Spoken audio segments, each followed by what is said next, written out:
Today we're removing the stereo from a 2003 Nissan Frontier.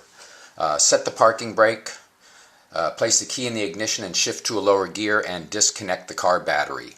The reason for this is the airbag light, which we'll get to later.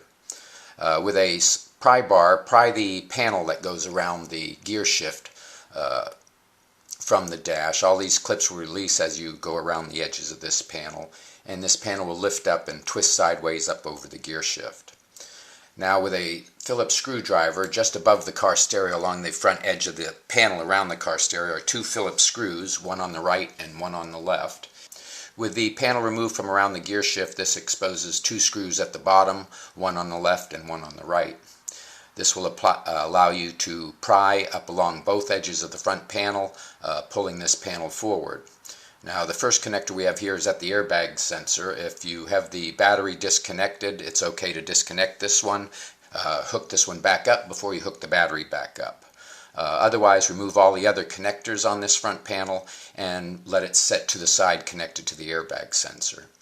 This will allow access to 4 of the mounting screws that hold the stereo into the dash, 2 on the right and 2 on the left, and this will allow you to pull the car stereo from the dash.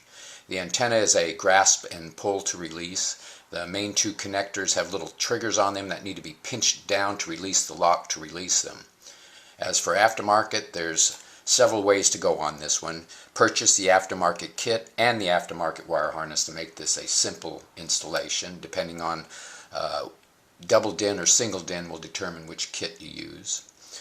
The aftermarket wire harness will mate to the aftermarket stereo harness color for color, and we'll also remove the sleeve from the car stereo from the box for the aftermarket stereo. Slide the sleeve into the front of the kit. It will push back till it stops, and with your flathead screwdriver pry some of the tabs up to secure it to the kit.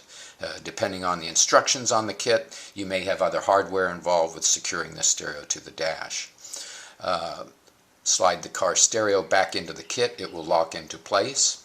We will hook the aftermarket wire harness to the existing harness in the car, plug it into the back of the car stereo, place the stereo into the dash, don't forget your antenna, and bolt this back into the dash using the existing or the original 4 screws. Put the dash back together and you're set to go.